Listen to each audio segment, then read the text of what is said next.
She bulldozed my orchard on a Tuesday morning.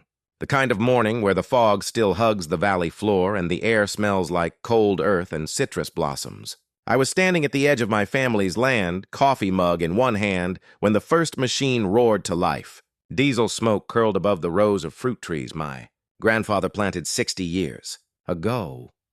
I remember the sound, the low metallic growl of the bulldozer's blade pushing through soft soil, and the flash of yellow hazard lights flickering through the mist.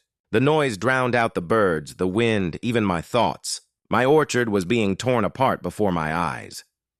The HOA president stood beside the lead machine, a clipboard in hand and a pair of designer sunglasses that didn't quite hide the smugness on her face.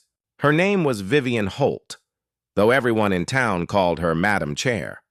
She was the kind of person who smiled like she was signing your eviction notice. Perfect posture, manicured hands, voice like an unblinking rule book. She saw me standing there, half frozen in disbelief, and lifted the megaphone.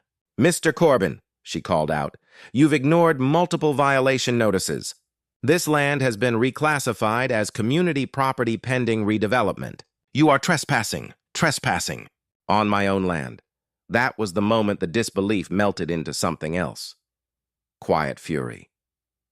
But before I could speak, a second bulldozer lurched forward and crushed the first line of saplings. Young orange trees, barely 5 years old, snapped like matchsticks.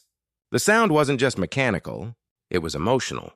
It was legacy breaking. The day before that morning, my life had been ordinary. My name is Elias Corbin, 54 years old, third-generation orchard keeper in Sonoma Valley, California.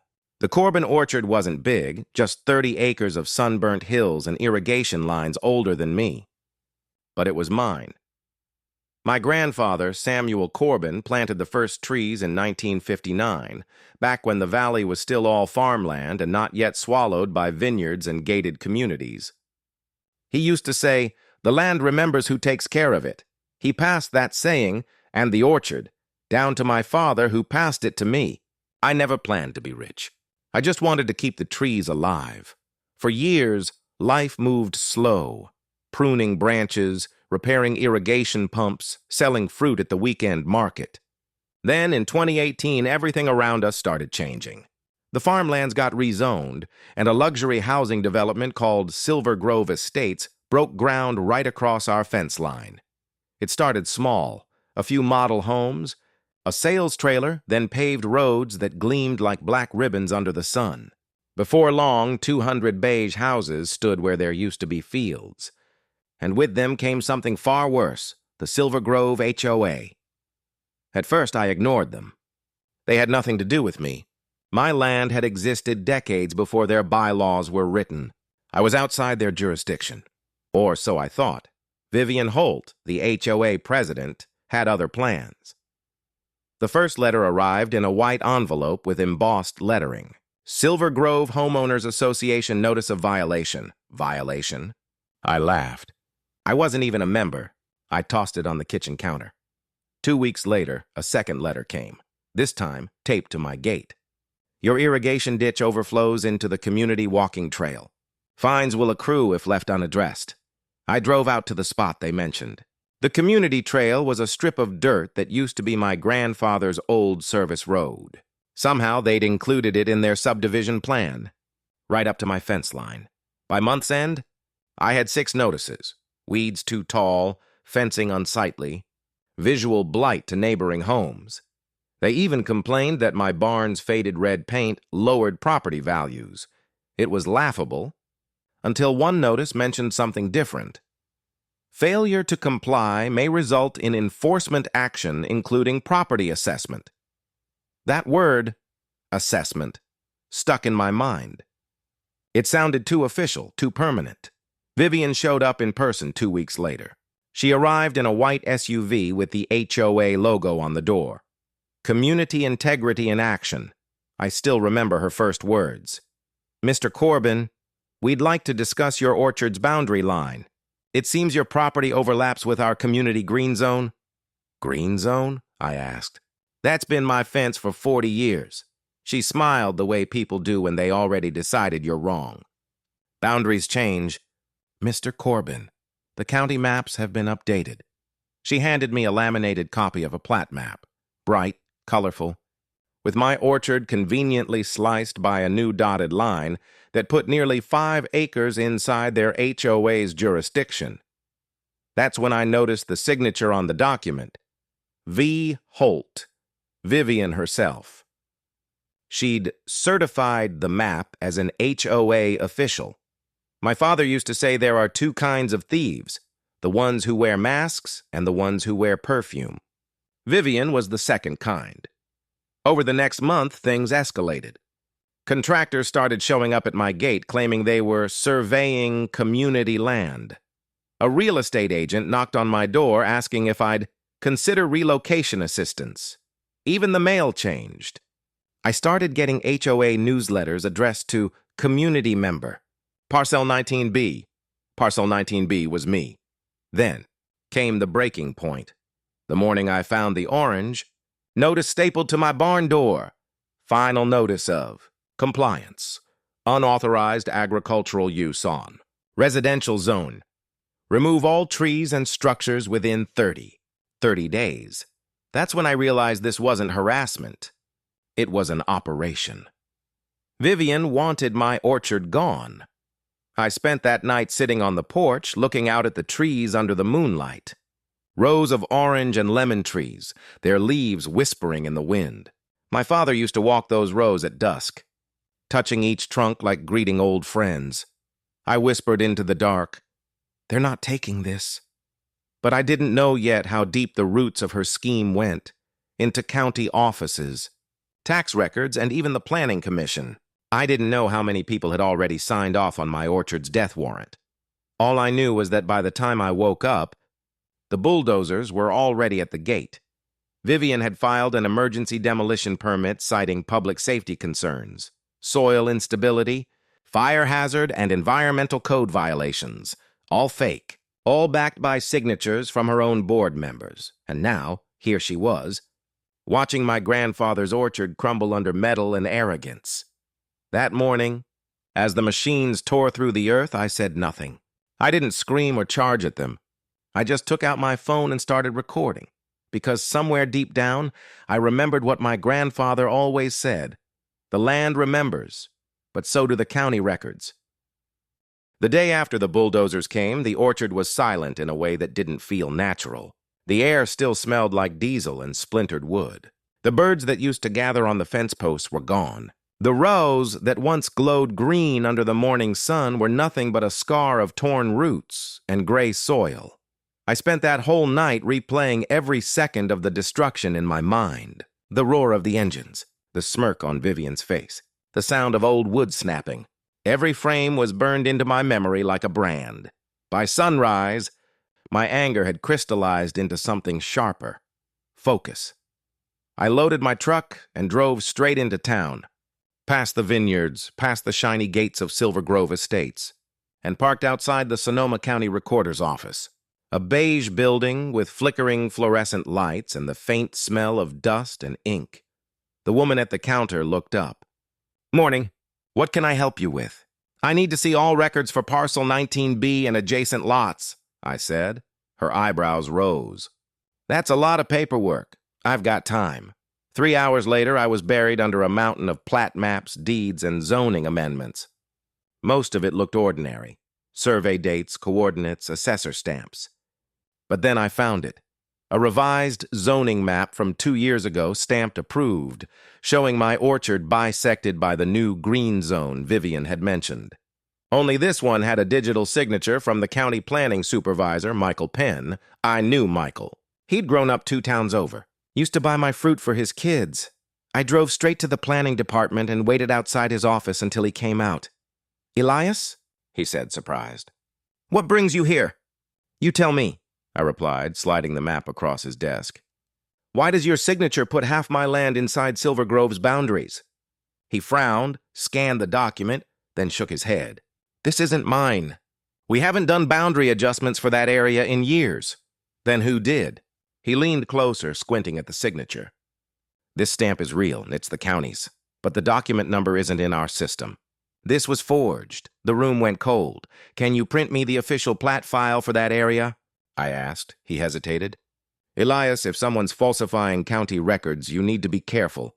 These things get political fast, I nodded. Just give me the truth. He handed me a yellow folder. Inside was the original 1981 deed transfer, signed by my grandfather and verified by a county judge. The property line hadn't changed in over 40 years. Vivian's updated version wasn't just wrong, it was criminal. That night, I spread both maps across my kitchen table, the fake and the real, and took photos of every discrepancy. The coordinates didn't match, the signature was stretched, and the file ID had been copied from a road easement project in another town. She hadn't even bothered to hide the sloppiness. I sent everything to my neighbor Cal Turner, a retired attorney who'd lived next door since my father's time. Cal had watched the Bulldozers, too. This is forgery, plain and simple, he said over the phone. But don't go after her directly. Build your case, quietly, let her think she's safe. How quiet? I asked. As the roots under your trees, he said. So that's what I did. For the next 2 weeks, I documented everything. I photographed the bulldozed orchard from every angle. I printed satellite images from before and after the demolition. I cataloged every HOA notice I'd received, each signed by Vivian herself. Then, I filed a Freedom of Information Act request, asking for all communications between Silver Grove, HOA, and the County Planning Department for the last 3 years. 10 days later, the documents arrived. 57 emails. Most were harmless. Landscaping updates, permit requests, minor complaints. But one thread stood out. It was labeled Community Redevelopment Initiative, Phase 3. The first email was from Vivian to the HOA board. Once we acquire Parcel 19B, we'll move forward with the Wellness Garden project. Phase 3 will boost home values and generate positive press. Attached was a timeline. February, file rezoning request. March, secure county approval. April, begin land clearing. Email was dated January 12th. They'd planned my orchard's demolition months before the 1st. Notice ever showed up. But there was something else buried in that same thread. A forwarded message from County Planner Michael Penn, except the timestamp was forged. The original had been edited to make it look like county approval had been granted when it hadn't. I forwarded everything to Cal. His reply was 1 sentence long. They forged a government document. Now it's federal. A week later, I got a call from a woman named Renee Delgado, an investigative journalist with the Sonoma Tribune. She said she'd been tipped off by a source inside the county, likely Michael. I hear you have a story about an HOA stealing land, she said. I hesitated. I'm not ready to go public. Mr. Corbin, she said, her voice calm but steady. People like Vivian count on that silence. They win because decent folks don't want to fight. That line stuck with me, so I invited her out to the orchard, or what was left of it. We walked the flattened rows as I told her everything. The notices, the forged maps, the bulldozers. She recorded everything, voice steady, pen scratching against paper. When we stopped, she looked out over the land. They always pick the quiet ones, she said. But you kept receipts. That's what they never expect. That night, I received another envelope taped to my door. Notice of trespass. You are unlawfully occupying community property. Immediate eviction proceedings will commence. At the bottom, Vivian's signature, and written in blue pen, a note.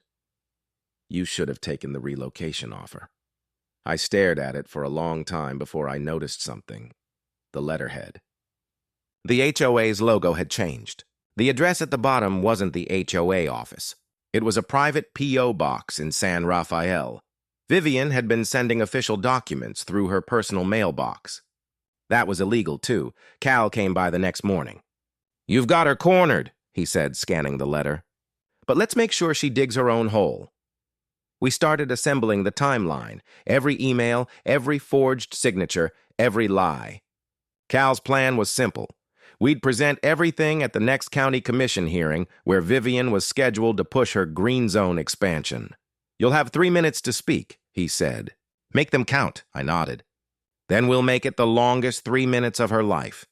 But Vivian wasn't sitting still either. The following week, I noticed new survey stakes on the edge of my property. Bright orange with black letters, SGHG Phase 3B, Silver Grove HOA Garden Project. She was doubling down. I filmed every stake. Then I saw something strange. One had a laminated tag attached. Inside was a county seal. And another fake signature. It was the same forged stamp from Michael Penn. Vivian was still using it. That's when I realized she wasn't just greedy. She was untouchable. Or at least, she thought she was. 2 days later, I met Renee again. This time at her newsroom. She dug deeper. "You're not the first," she said. Vivian's name came up in a lawsuit 10 years ago in Marin County. Same pattern. Falsified permits, pressure on elderly landowners, fraudulent beautification projects. The case was settled quietly. She resigned from the board and moved here. I sat there in silence as Renee laid out the pattern. "She knows the system," Renee continued. "She files the paperwork faster than the county can process it, then claims she has approval. By the time they notice, the damage is done." "So what stops her?" I asked. Renee smiled. "A paper trail with teeth. That night, I printed every document and labeled them with red tags: forgery, fraud, extortion, unauthorized demolition. I filled a binder 2 inches thick. When I was done, I stood at the window, looking at the land my family had built. The orchard was gone, but something stronger had taken root: the will to fight. I whispered into the darkness, "Grandpa, if you can hear me, the land remembers." And now so will they. The morning of the county commission hearing broke cold and bright. The valley fog had lifted, leaving everything too sharp, too visible, like the world itself was ready for the truth. I parked my truck outside the civic building, binder on the seat beside me, hands gripping the steering wheel until my knuckles whitened. For the first time since the bulldozers came, I felt something close to calm. Inside, the meeting room buzzed with chatter. Real estate agents, HOA board members, homeowners clutching lattes, all waiting to hear Vivian Holt present her Green Zone redevelopment plan. She stood at the front, pearls gleaming, voice syrup smooth as she addressed the commissioners. "This project," she said, "will transform Silver Grove into a model of sustainable community living. We'll convert underused farmland into gardens, trails, and wellness spaces for residents. Underused farmland. That was my grandfather's orchard she was dressing up as civic improvement. When the chair finally announced public comments, I stood. "Mr. Elias Corbin," the clerk called. 3 minutes. Every eye in the room followed me as I walked to the podium, mud-stained boots echoing on polished tile. I set my binder down, flipped it open, and connected the projector cable I'd borrowed from Renee at the Tribune. "Before we talk about community wellness," I began, "we should talk about honesty." The first slide filled the wall behind me, 2 maps side by side. On the left, the fake one Vivian had filed, bright lines cutting through my land. On the right, the original county record from 1981, unaltered.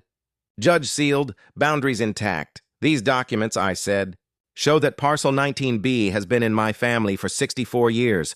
The HOA map is a forgery. The signature of County Planner Michael Penn was copied and reused without authorization." A ripple of whispers moved through the crowd. Vivian's smile faltered. Slide 2, an email chain with her name on it, subject line Phase 3 Garden Project. "Once we acquire parcel 19B, demolition will proceed immediately. County approval assumed." I let the silence stretch before speaking again. "Assumed, not granted. Not verified, assumed." Slide 3 showed photos of the bulldozers crushing my trees. Slide 4. The demolition permit bearing her personal P.O. box address. Gasps. Phones lifted. Reporters scribbling. Renee caught my eye from the back row and gave a single nod. Then Michael Penn himself rose from his seat. "For the record," he said, voice steady, "that is not my signature. My office never approved any boundary change for Silver Grove. Those documents are fraudulent." The chair banged his gavel for order. But it was too late. The room had already turned. Vivian's attorney jumped up. "Mr. Corbin's accusations are unsubstantiated." I clicked the next slide. A notarized statement from the UPS store clerk confirming Vivian personally brought in the forged forms. Then another. Copies of HOA financials showing funds labeled legal fees rerouted into her private account. The crowd erupted. A commissioner leaned forward, face pale. "Miss Holt, is this true?" Vivian opened her mouth, but nothing came out. Then Cal Turner, my neighbor and retired lawyer, stood and handed the commissioners a folder. "Ladies and gentlemen, inside are verified county documents proving property fraud, falsified public records, and misuse of HOA funds. We're requesting an immediate injunction to halt any further development." Vivian tried to laugh. Too loud, too brittle. "You can't do this. You don't understand how these things work." From the back, Renee's camera flashed, and from the doorway, 2 sheriff's deputies stepped inside. "Ms. Holt," one said quietly, "you'll need to come with us." The room froze. She spun toward me, voice breaking. "You ruined everything." I met her gaze. "No, ma'am. You did that when you lied to everyone who trusted you." They let her out, pearls clinking against her blouse like tiny handcuffs. The fallout. The story hit the local paper that night. HOA president arrested for property fraud after illegal orchard demolition. By morning, it was on every regional station. Neighbors who had once ignored me stopped at the fence to apologize. Some brought coffee, some brought seedlings. All of them brought guilt. The county issued an emergency order voiding every document Vivian had filed. Within 2 weeks, ownership of the orchard officially reverted to the Corbin estate. The commissioners also dissolved the Silver Grove HOA pending audit. Renee's full expose ran the following Sunday. Front page. Photos of the bulldozers, side-by-side signatures, and a headline that read, "Paper trails and power plays, how one man saved his family land." It went viral. Within days, law students were quoting the case, homeowners were sharing it across forums, and my inbox filled with messages from people in their own HOA nightmares. Restoration spring came early that year. The rains returned, softening the ground the way my father always said they would. Volunteers showed up, neighbors, farmhands, even strangers from town, to help replant the orchard. We dug side by side, laughing between shovels of soil, the air sweet with new beginnings. Renee filmed parts of it for a follow-up story. She asked me what it felt like to start over. I looked across the rows of saplings and said, "It feels like the land forgave us for letting it be stolen." At the edge of the field, we erected a small wooden sign, "Corbin Orchard, replanted 2026, rooted in truth." Justice, Vivian eventually pled guilty to forgery, falsification of public documents, and embezzlement. 18-month sentence. 5 years probation. Restitution order covering every destroyed tree. During sentencing, the judge quoted her own HOA motto back to her: "Community integrity in action." "Perhaps it's time you learn what that actually means." The room chuckled softly. I didn't. I just thought of my grandfather's words. The land remembers who takes care of it. Legacy. 6 months later, the orchard bloomed again. Thin branches heavy with white flowers. Renee came by one evening as the sun turned the hills gold. "You know," she said, "people are calling your case the Corbin Clause. County clerks everywhere are double-checking filings because of you." I smiled. "Maybe that's enough," she laughed. "It's more than enough." We walked the rows together. The wind carried the scent of orange blossoms and damp earth. For the first time in years, I felt peace. Epilogue. For the viewers, if you're watching this right now, remember, every signature, every permit, every stamp leaves a trace. If someone tries to take what's yours, check the records. They can fake papers, but they can't fake history. Drop a comment below. Have you ever dealt with an HOA that went too far? And if this story reminded you that truth still wins, hit subscribe. Because in the world of HOA things, every yard has a story, and every liar eventually meets the paperwork that buries them.